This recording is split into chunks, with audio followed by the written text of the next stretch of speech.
Hello friends, welcome to Rasi Studies. இது உங்கள் சுகன்யா. இன்னைக்கு நம்ம பார்க்க போறதுனா JEE Mains exams. இன்னைக்கு காலையில ஷிஃப்ட் 1 ஈவினிங் ஷிஃப்ட் 1 ரெண்டு எக்ஸாம் எழுதிருக்காங்க. ஸோ Jan 23rd இன்னைக்கு எப்படி ஷிஃப்ட் இருந்தது, மாடரேட்டா இருந்ததா, ஈஸியாக இருந்ததா, டிஃபிகல்ட்டாக இருந்ததா அப்படிங்கிறதா இந்த வீடியோவில் பார்க்க போகிறோம். இதையும் தாண்டி எவ்வளோ மார்க்ஸ் இருந்தால் எவ்வளோ பர்சன்டேஜ் வரும் அப்படிங்கிறதா இந்த வீடியோவில் பார்க்க போகிறோம். ஸோ இந்த வீடியோவை ஸ்கிப் பண்ணாமல் பாருங்கள். அதுக்கு முன்னாடி என்னோட சேனல் பிடிச்சிருந்தா கண்டிப்பாக லைக் பண்ணி ஷேர் பண்ணுங்கள். தெரியாத தெரிஞ்சுக்கிட்டும் சப்ஸ்கிரைப் பண்ணுங்கள். பக்கத்தில் இருக்க பெல் ஐகான் பட்டனை கிளிக் பண்ணும்போது என்னோட நியூ நோட்டிஃபிகேஷன்ஸ் எல்லாமே உங்களோட மொபைலுக்கு ஈஸியாக வரும். இப்போ பார்த்தீங்க அப்படிங்கிற பட்சத்தில் நேற்று 2 ஷிஃப்ட் எக்ஸாம்ஸ் எழுதினாங்க, இன்றைக்கி 2 ஷிஃப்ட் எக்ஸாம் எழுதினாங்க. ஸோ இன்றைக்கு நிலவரப்படி உங்களுக்கு காலையில் ஷிஃப்ட் எப்படி இருந்தது, ஈவினிங் ஷிஃப்ட் எப்படி இருந்தது, எதுக்கு ஹை வெயிட்டேஜ் மார்க்ஸ் கொடுத்துருந்தாங்க, எவ்வளோ மார்க்ஸ் இருந்தால் எவ்வளோ பர்சன்டேஜ் வரும் அப்படிங்கிறது எல்லாமே இந்த வீடியோவில் பார்க்க போகிறோம். ஸோ கண்டிப்பாக நம்மளோட வீடியோவை ஸ்கிப் பண்ணாமல் பாருங்கள். இதையும் தாண்டி கீழே டிஸ்கிரிப்ஷன் பாக்ஸில் வாட்ஸ்அப் லிங்க் இருக்குது, அந்த வாட்ஸ்அப் லிங்க்கில் ஜாயின் பண்ணிக்கோங்க. இந்த மாதிரி நிறைய அப்டேஷன்ஸ் உங்களுக்கு வந்துக்கிட்டே இருக்கும். இப்போ பார்த்தீங்கன்னா காலையில் நம்ம வீடியோஸ் கொடுத்துருந்தோம். ஸோ எப்படி ஸ்டூடெண்ட்ஸ் ரிவ்யூஸ் இருந்தது அப்படின்னு நிறைய பேர் பார்த்துருந்தீங்க. Thank you so much. அதில் ஓவராலாக மார்னிங் ஷிஃப்ட் எப்படி இருந்தது அப்படின்னு பார்த்தீங்கன்னா கொஞ்சம் மாடரேட் டு டிஃபிகல்ட்டி லெவலில் தான் இருக்குது. இப்போ லாஸ்ட் அதாவது நேற்றுக்கு மார்னிங் ஷிஃப்ட் ஈவினிங் ஷிஃப்ட்டை கம்பேர் பண்ணும்போது உங்களுக்கு இன்னைக்கு மார்னிங் ஷிஃப்ட் கொஞ்சம் மாடரேட்டாக தான் இருந்தது. கொஞ்சம் டிஃபிகல்ட் லெவல்ஸ் கொஞ்சம் ஜாஸ்தி, ரொம்ப ஜாஸ்தின்னு சொல்ல முடியாது, ஆனால் கொஞ்சம் டிஃபிகல்ட்டி லெவல்ஸ் இருந்தது அப்படிங்கிறது ஸ்டூடெண்ட்ஸோட ஃபீட்பேக்காக கொடுத்துருக்காங்க. அது மட்டும் இல்லாமல் எதுக்கு ஹை வெயிட்டேஜ் ப்ரையாரிட்டி கொடுத்துருக்காங்க அப்படின்னு பார்த்தீங்கன்னா உங்களுக்கு ஃபிசிக்ஸை பொறுத்த வரைக்கும் எப்படி கொஸ்டின் பேப்பர் இருந்தது அப்படின்னா கொஞ்சம் ஈஸியாக தான் இருந்தது. ஈஸி மீன்ஸ் அட்டன் பண்ணுற மாதிரி இருந்தது, ஆனால் கொஞ்சம் மாடரேட்டாகவும் இருந்தது. ஃபார்முலா பேஸில் கொஸ்டின்ஸ் கேட்டிருந்தாங்க அப்படின்னு ஸ்டூடெண்ட்ஸ் ஃபீட்பேக்ஸ் கொடுத்துருந்தாங்க.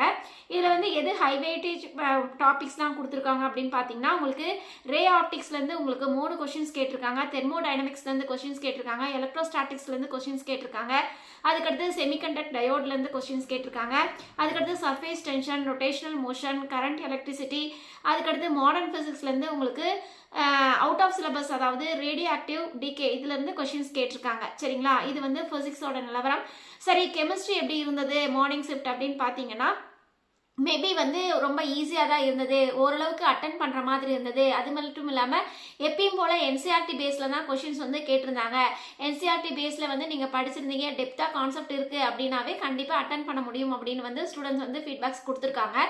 எந்தெந்த டாபிக்ஸ்க்கு ஹை வெயிட்டேஜ் கொடுத்துருக்காங்க அப்படின்னு பார்த்தோம்னா மோஸ்ட்லி உங்களுக்கு ஜிஓசியில் உங்களுக்கு ஒரு கொஷின்ஸ் கேட்டிருக்காங்க, கோஆர்டினேஷன் காம்பவுண்ட்லேருந்து 2 கொஷின்ஸ் கேட்டிருக்காங்க, அதுக்கடுத்து பிபாக்லேருந்து ஆக்சிடேஷன் ஸ்டேட்ஸ்லேருந்து உங்களுக்கு ஒரு கொஷின்ஸ் கேட்டிருக்காங்க, அதுக்கடுத்து டிஎன்எஃப் பிளாக் எலமெண்ட்ஸ்லேருந்து ஒரு கொஷின்ஸு, சொல்யூஷன்ஸ்லேருந்து ஒரு கொஷின்ஸு, பயோமானிக்கல்ஸ்லேருந்து ஒரு கொஷின்ஸு, அதுக்கடுத்து தெர்மோடைனமிக்ஸ்லேருந்து 2 கொஷின்ஸ் கேட்டிருக்காங்க.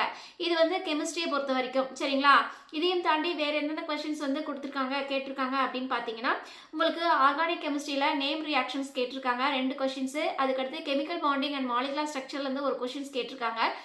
ஸோ நேற்று இந்த ஷிஃப்ட்டை கம்பேர் பண்ணும்போது கெமிஸ்ட்ரியை பொறுத்த வரைக்கும் ஃபிசிக்கல் கெமிஸ்ட்ரியில் கொஞ்சம் வெயிட்டேஜ் ஜாஸ்தி கேட்டிருந்தாங்க, ஆர்கானிக் கெமிஸ்ட்ரியில் கொஞ்சம் வெயிட்டேஜ் கம்மியாக கேட்டிருந்தாங்க.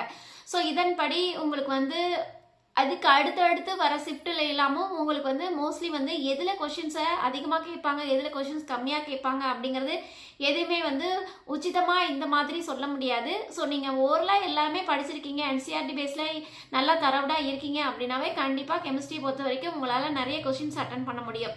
அதுக்கடுத்து மேக்ஸ் எப்படி இருந்தது மார்னிங் ஷிஃப்ட் அப்படின்னு பார்த்தீங்கன்னா கொஞ்சம் லென்த்தியாகவும் கொஞ்சம் போகிறதுக்கு கஷ்டமாகவும் இருந்தது அப்படிங்கிறத சொல்லியிருக்காங்க.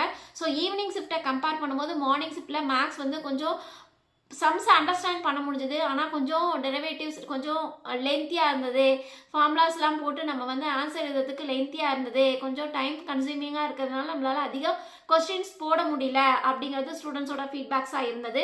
ஸோ நிறைய டைமே இழுத்தது அப்படிங்கிறத சொல்லியிருக்காங்க. ஸோ என்னென்ன டாபிக்ஸ்லேருந்து உங்களுக்கு கொஸ்டின்ஸ் கேட்டிருக்காங்க அப்படின்னு பார்த்தீங்கன்னா உங்களுக்கு ரிலேஷன்ஸ் அண்ட் ஃபங்க்ஷன்ஸ் ஒரு கொஸ்டின்ஸ், அதுக்கடுத்து சர்க்கிள்ஸ்லேருந்து ஒரு கொஸ்டின், டிஃப்ரென்சியேஷன்ஸ்லேருந்து ஒரு கொஸ்டின்ஸ், அதுக்கடுத்து வெக்டர் 3Dலேருந்து 2 கொஸ்டின்ஸ், கேல்குலஸ்லேருந்து உங்களுக்கு கொஸ்டின்ஸ் கேட்டிருக்காங்க, அதுக்கடுத்து இன்டிகிரேஷன்ஸ்லேருந்து 2 கொஸ்டின்ஸ், அதுக்கடுத்து வெக்டர் அண்ட் மேட்ரிக்ஸ்லேருந்து 2 கொஸ்டின்ஸ் கேட்டிருக்காங்க, அதுக்கடுத்து கோனிக் செக்ஷன்ஸ்லேருந்து உங்களுக்கு ஒரு கொஷின்ஸ் கேட்டிருக்காங்க, அதுக்கடுத்து உங்களுக்கு சீக்வன்ஸ் அண்ட் சீரீஸ்லேருந்து ஒரு கொஷின்ஸ் கேட்டிருக்காங்க. இதெல்லாம் மெயின் டாபிக்ஸ். சரிங்களா, இந்த டாபிக்ஸ்லேருந்து கொஷின்ஸ் வந்திருக்கு. ஸோ லாஸ்ட் ஷிஃப்ட் அதாவது உங்களுக்கு எஸ்டர்டே ஷிஃப்ட்டை கம்பேர் பண்ணும்போது இந்த ஷிஃப்ட் கொஞ்சம் மேக்ஸை பொறுத்த வரைக்கும் சரி இல்லை ஃபிசிக்ஸ் கெமிஸ்ட்ரியை பொறுத்த வரைக்கும் சரி கொஞ்சம் மாடரேட் டு டிஃபிகல்ட்டாக தான் கொஷின் பேப்பர்ஸ் இருக்குது அப்படிங்கிறது மார்னிங் ஷிஃப்ட்டில் இருக்க ஸ்டூடெண்ட்ஸ் வந்து சொன்னது. ஸோ அப்படிங்க பார்க்கும்போது உங்களுக்கு வந்து பர்சன்டேஜ் எப்படி இருக்கும், எவ்வளோ மார்க்ஸ் இருந்தால் எவ்வளோ பர்சன்டேஜ் இருக்கும் அப்படின்னு பார்த்தீங்கன்னா உங்களுக்கு மேபி வந்து ஒரு 185 190 அந்த ரேஞ்சஸில் இருந்தாவே 99% வரதுக்கு வாய்ப்புகள் இருக்குது. அதுக்கு அடுத்து வந்து உங்களுக்கு 175லேருந்து ஒரு 180 அந்த ரேஞ்சஸில் இருந்தீங்கன்னா உங்களுக்கு 98%, அதுக்கடுத்து 165லேருந்து 175 இருந்ததுன்னா உங்களுக்கு 97%, அதுக்கடுத்து 155லேருந்து உங்களுக்கு 165 இருந்தால் 96%, அதுக்கடுத்து 145லேருந்து 155 அந்த ரேஞ்சஸில் இருந்தீங்கன்னா உங்களுக்கு 95% வரதுக்கு வாய்ப்புகள் இருக்கு. இது வந்து ஷிஃப்ட் 1க்கு உண்டான நிலவரம். சரி, ஷிஃப்ட் 2 எப்படி இருந்தது அப்படின்னு பார்த்தீங்கன்னா மேபி வந்து ஃபர்ஸ்ட் ஷிஃப்ட் அதாவது மார்னிங் ஷிஃப்ட்டை கம்பேர் பண்ணும்போது இப்போ வந்து கொஞ்சம் வந்து ஈஸியாக தான் இருந்தது, அதாவது கம்பேர் பண்ணும்போது ஈஸியாக இருந்தது அப்படிங்கிறத சொல்லியிருக்காங்க.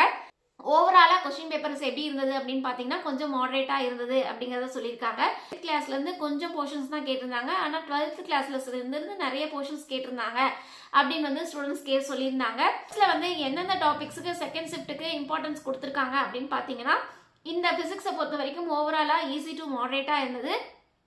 மாடர்ன் ஃபிசிக்ஸ்லேருந்து 2 கொஷின்ஸ், கரண்ட் எலக்ட்ரிசிட்டிலேருந்து 3 கொஷின்ஸ், ரே ஆப்டிக்ஸ்லேருந்து 3 கொஷின்ஸ், அதுக்கடுத்து ரொட்டேஷன், செமிகண்டக்டர்ஸ், ஃப்ளூயிட்ஸ், கைனமேட்டிக்ஸ், அதுக்கடுத்து வந்து மெஷர்மெண்ட் மிக்ஸ் எரர், அதுக்கடுத்து கிராவிடேஷன்ஸ், அதுக்கடுத்து வேவ் ஆப்டிக்ஸ், அதுக்கடுத்து வேவ்ஸ், இந்த மாதிரி டாபிக்ஸ்லேருந்து உங்களுக்கு நிறைய கொஷின்ஸ் வந்திருக்கு, அதாவது 1 or 2 கொஷின்ஸ் வந்திருக்கு அப்படிங்கிறத சொல்லியிருக்காங்க. அதுக்கடுத்து வந்து உங்களுக்கு கெமிஸ்ட்ரியை பொறுத்த வரைக்கும் எப்படி இருந்தது ஓவராலாக அப்படின்னு பார்த்தீங்கன்னா ஈஸி டு மாடரேட்டாக இருந்தது. ஸோ ஆஸ் யூஷுவல் உங்களுக்கு என்சிஆர்டி பேஸில் தான் கொஷின்ஸ்லாம் கேட்டிருந்தாங்க. ஸோ கொஞ்சம் வந்து ப்ரிப்பேர் பண்ணிட்டு போயிருந்தா கொஞ்சம் ஈஸியாக இருக்கும் அப்படிங்கிறதையும் சொல்லியிருக்காங்க ஸ்டூடெண்ட்ஸு. அதுக்கு வந்து எந்தெந்த டாபிக்ஸ்லாம் இம்பார்ட்டன்ஸ் கொடுத்துருக்காங்க அப்படின்னா கெமிக்கல் கைனமேட்டிக்ஸ், அதுக்கடுத்து வந்து உங்களுக்கு பயோமாலிகல்ஸ், அதுக்கடுத்து பிஹெச் வேல்யூஸ் கொஸ்டின்ஸ், அதுக்கடுத்து நேம் ரியாக்ஷன்ஸ்லேருந்து 2 கொஸ்டின்ஸ், தெர்மோடைனமிக்ஸ்லேருந்து 2 கொஸ்டின்ஸ், அதுக்கடுத்து பி பிளாக், அதுக்கடுத்து எலக்ட்ரோ கெமிஸ்ட்ரியிலேருந்து டைரக்ட் கொஸ்டின்ஸ் கேட்டிருக்காங்க. ஸோ மோஸ்ட்லி வந்து கெமிஸ்ட்ரியை பொறுத்த வரைக்கும் உங்களுக்கு வந்து இன்ஆர்கானிக் கெமிஸ்ட்ரியில் வந்து கொஞ்சம் லெஸ் வெயிட்டேஜ் தான் கேட்டிருக்காங்க, ஃபிசிக்கல் கெமிஸ்ட்ரியிலேருந்து கொஞ்சம் ஹை வெயிட்டேஜ் கேட்டிருக்காங்க.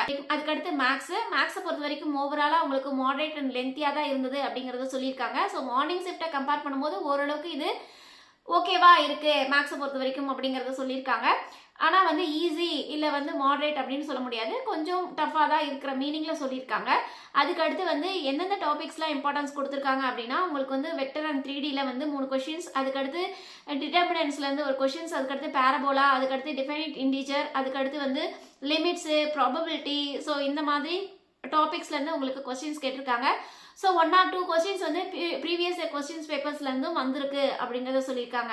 ஈவினிங் ஷிஃப்ட்டை பார்க்கும்போது மார்னிங் ஷிஃப்ட்டை விட கொஞ்சம் ஈஸியாக தான் இருந்திருக்கு அப்படிங்கிறத சொல்லியிருக்காங்க ஸ்டூடெண்ட்ஸு. ஸோ அப்படின்னு பார்க்கும்பொழுது உங்களுக்கு பர்சன்டேஜ் என்ன இருக்கும், எக்ஸ்பெக்டட் பர்சன்டேஜ் என்ன இருக்கும் அப்படிங்கிறத பார்க்கலாம். ஸோ இந்த பர்டிகுலர் மார்க்ஸ் இருந்ததுன்னா இந்த பர்சன்டேஜ் வரதுக்கு வாய்ப்புகள் இருக்குது. ஸோ அப்படின்னு பார்க்கும்பொழுது உங்களுக்கு 190லேருந்து 200 இந்த ரேஞ்சஸில் இருந்தீங்கன்னா கண்டிப்பாக 99% வரதுக்கு வாய்ப்புகள் இருக்குது. அதுக்கடுத்து 180லேருந்து 190 இந்த மார்க்ஸ் இருந்ததுன்னா கண்டிப்பாக 98%, 170லேருந்து 180 அந்த ரேஞ்சஸில் இருந்தால் 97%, அதுக்கடுத்து 160லேருந்து 170 இந்த ரேஞ்சஸில் இருந்தால் உங்களுக்கு 96%, அதுக்கடுத்து 150லேருந்து 160 இந்த ரேஞ்சஸில் இருந்தால் உங்களுக்கு 95% வரதுக்கு வாய்ப்புகள் இருக்குது. ஸோ நம்மளோட சேனலில் ஈச் அண்ட் எவ்ரி கார்னர் நம்ம ஜேஇ கோர்ஸ்ரூமும் தமிழ்நாடு இன்ஜினியரிங் கவுன்சிலிங் கோர்ஸ்ரூமும் நம்ம வீடியோஸ் கொடுத்துட்ருக்கோம். ஸோ உங்களுக்கு ரொம்ப ரொம்ப பயனுள்ளதாக இருக்கும் அப்படின்னு நினைக்கிறேன். கண்டிப்பாக லைக் பண்ணுங்கள், ஷேர் பண்ணுங்கள், தெரிஞ்சுக்கிட்டும் சப்ஸ்கிரைப் பண்ணுங்கள். பக்கத்தில் இருக்க பெல் ஐக்கான் பட்டனை கிளிக் பண்ணும்போது என்னோட நோட்டிஃபிகேஷன்ஸ் எல்லாமே உங்களோட மொபைலுக்கு ஈஸியாக வரும். தேங்க்யூ ஃபார் வாட்சிங். Bye bye.